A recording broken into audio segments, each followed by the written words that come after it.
occurs during the drafting and revising stage of the writing process. So basically, in like a narrative type writing, it's taking simple words that we use every day and kind of taking them up a notch, finding different synonyms, and so instead of using like happy, use like ecstatic or something just to like get the students like not being so like broad and boring, but kind of like spice up their writing. So we have a video of a teacher when we're writing a procedure showing this to her class. She's actually using, this is for procedural writing, so she's actually using a recipe. So kind of keep in mind like the strategies and techniques and the language that she uses when she explains to her students. There's a certain language that we need to use to make the procedure easy to understand and to make the procedure with instructions that we can visualize. How do we create the sentences for a procedure? What do they need to begin with? Rebecca? An effective verb or sequence. I know what a verb is, but I'm not quite sure what an effective verb would look like or sound like. So today what we're going to do is we're going to look at a procedure that's going to help us cook something. What kind of a procedure do you think it is? Recipe. We are going to look at a recipe today and see if we can find verbs in the recipe that will help us to understand what to do and to really find out if they're effective verbs or not. So I'm going to hand you some supplies and you're going to do the looking. Now that we have our supplies, we've got our clipboard, we've got a pencil, we've got a sticky note. Now let's look at the procedure of a recipe to find the effective verbs or the not so effective verbs. What's the first part in a recipe, Samantha? The ingredients. So let's read through our recipe first. And the recipe is for marvelous monkey muffins. Let's find out what we need in our marvelous monkey muffins.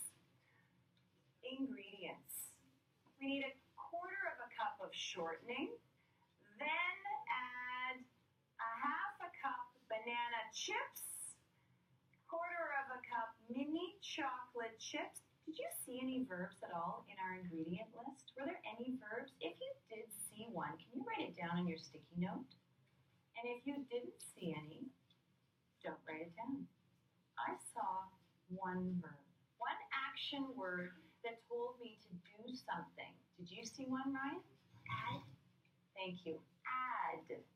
Add is our first verb. Okay.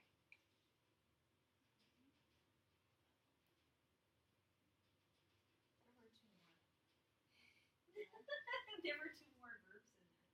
Peeled and mashed. The peeled and That's mashed. what I Thank thought. you. I'm like, whoops.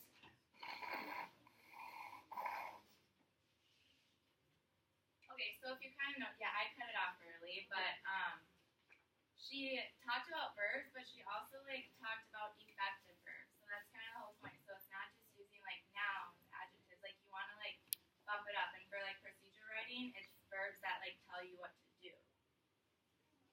So how the word choice can help our students? So first is improve the vocabulary level. So one student know more the synonyms and about that word, so they obviously like know more about vocabulary than before. And also help them create the imagery on their mind when they're reading a paragraph with a lot of details, descriptions, and also very clear statements. And also can help your student to choose the words that exactly can express what their ideas and thinkings during their writings. And some common problems on the word choice. The first one is awkward and an unclear word choice. So it includes 5 things. The first one is misuse words. It means the word doesn't actually means what the writer thinks it does. And the next one is a word with unwanted connection or meanings. And third one is using the pronoun when the readers cannot tell who it refers to, and using too much technology terms that makes work unnecessarily harder than before. And the last one is lower language. So we as a writers, we think what we mean by that certain word, but we didn't spell it out to our readers, and we didn't talk about what we are talking about. And the next one is witness. So it's obviously like use too much words to explain what that means. Like I come to realization that we can just easily say I realized that. In the process of we can just say during, and due to the fact that just say because something. And the next one is cliches. So in academic writing, it's a better idea to limit we use cliches during our writing piece. So agree or disagree, just can say disagree. And last but not least, so just say last. And the last one is writing for the academic audience. So when we as a writer, we usually choose the word that make the best to us and sounds great to us. But we also need to think about like what is the best word that makes sense and sounds better to our audience. Okay, how to practice this? These are some different activities that you can do. So there's a game when you describe a word without naming it. So they had like a hat with like words in it, and the kid like pulls out a word, and they have to try to describe the word without saying the word, which is like some games like Taboo or different games like that, but for at a child's level.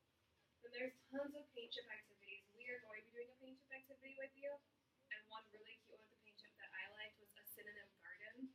So with the paint chips, you just arrange them like a flower, and you can put it on a bulletin board so you can see all the synonyms on the board. It's very visual for them. And then the synonym rolls. So you have like a cinnamon roll, and then you just put all the synonyms around the inside of the cinnamon roll. Yeah. So for the synonym garden, so I just went to Home Depot and got a bunch of paint chips for free, and then I wrote words like that students are like going to use a lot, like happy, sad, nice, good, that we want them to practice, different words. If this was for like younger grades, we could maybe provide like a thesaurus, so like they can look up synonyms if they're unsure. So I'm gonna try to give everyone at your table like a different color. So basically, what you're gonna do, like on each color, like I wrote the main word, and then you're gonna kind of build the word up. So on each different like, section, write a synonym for that word.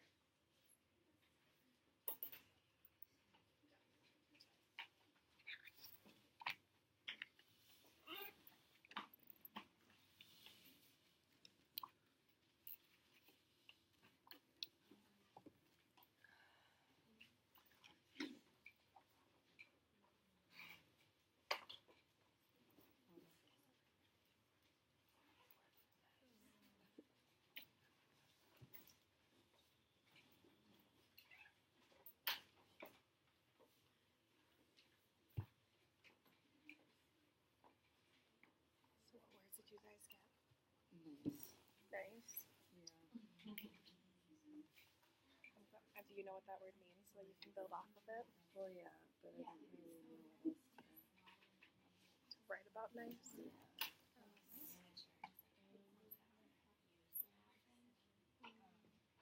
If someone's being nice, what else are they being, I guess? Yeah. Yeah, that's it. No, thesaurus. Upset.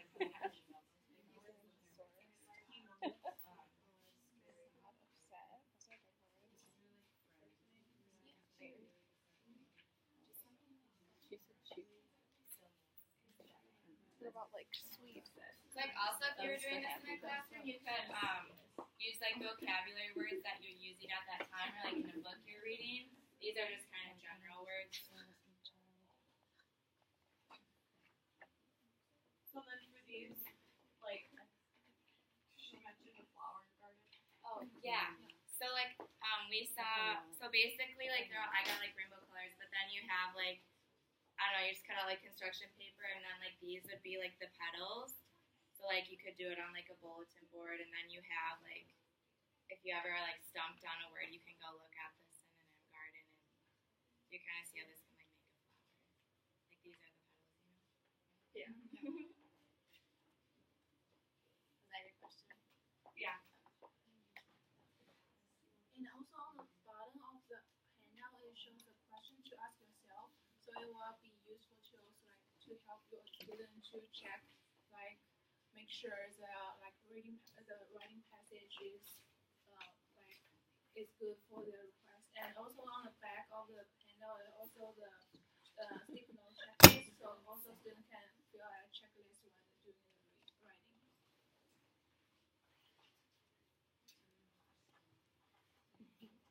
And then just put your hands on your head when you're done.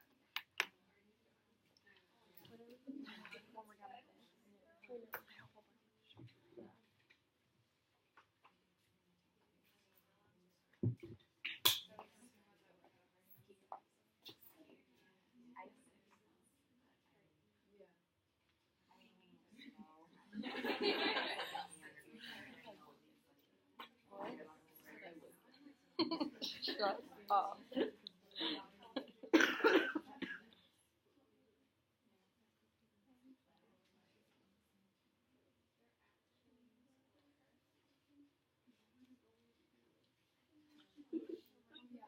As long as you have like two.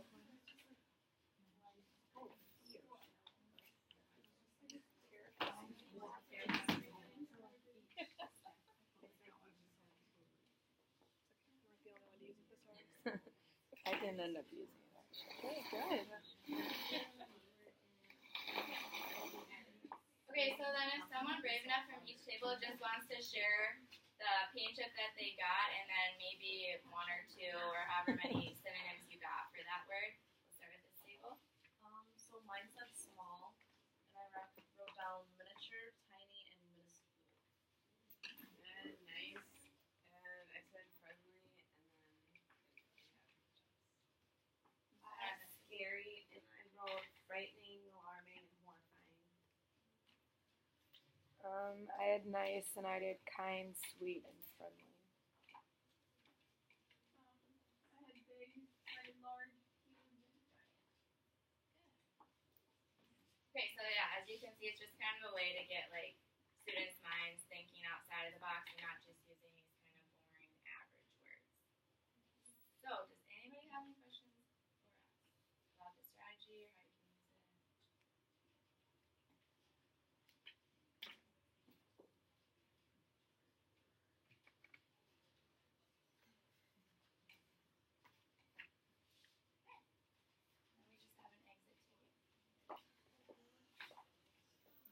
I already asked my question. I know, you did ask a question, so I'm impressed.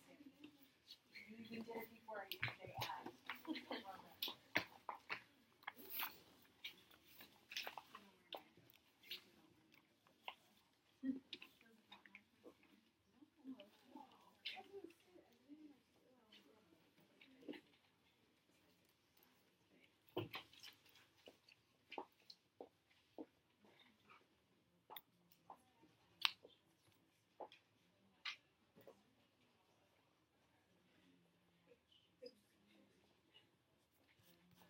When you're done, just set them in the